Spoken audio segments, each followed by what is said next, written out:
Hello বন্ধু, আমি রাজেন। আজকের ভিডিওতে নিয়ে এসেছি মঙ্গলবারে কি গাড়ি কেনা যাবে যাবে না এই ভিডিও। চলুন বন্ধু আজকে দেখে নিই। বন্ধুরা, একটা খুব প্রশ্ন জাগে যে মঙ্গলবার মানে যে গাড়ি কেনা যায় না, মঙ্গলবারে গাড়ি কেনা যায় না অনেকেই বলে, কিন্তু মঙ্গলবার মানে যে মঙ্গল গ্রহ, তাই গাড়ি কেনা উচিত নয়। আসল সত্যটা কি? মঙ্গল মানে কি মঙ্গল গ্রহের দিন। মঙ্গলের স্বভাব একটু আগুনের মতো, যুদ্ধ, তেজ, অ্যাক্সিডেন্ট এগুলোর সঙ্গে যুক্ত। তাই পুরনো নিয়মে বলা হয় যে এই দিনে গাড়ি বা লোহার জিনিস না কেনাই ভালো। কিন্তু শুধু আধুনিক জ্যোতিষ কি বলে? শুধু বার দেখে সিদ্ধান্ত নেওয়া ঠিক না, দেখতে হবে নক্ষত্র, তিথি, শুভযোগ, অমৃত যোগ, মহেন্দ্র যোগ এবং রাহুকাল। 28শে এপ্রিল 2026 মঙ্গলবার। এক্ষেত্রে এই দিনে আছে উত্তর ফাল্গুনী নক্ষত্র, যা গাড়ি, সম্পত্তি এবং ব্যবসা বাণিজ্যের জন্য খুবই শুভ।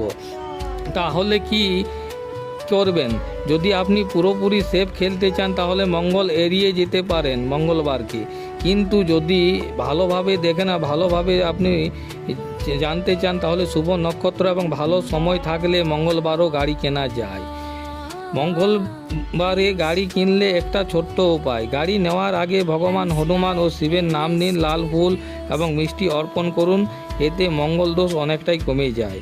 তো বন্ধুরা, শুধু দিন দেখেই নয়, নক্ষত্র এবং সময় মিললে মঙ্গলবারও আপনি সৌভাগ্য নিয়ে আসতে পারে গাড়ি ঘোড়া কেনার ক্ষেত্রে।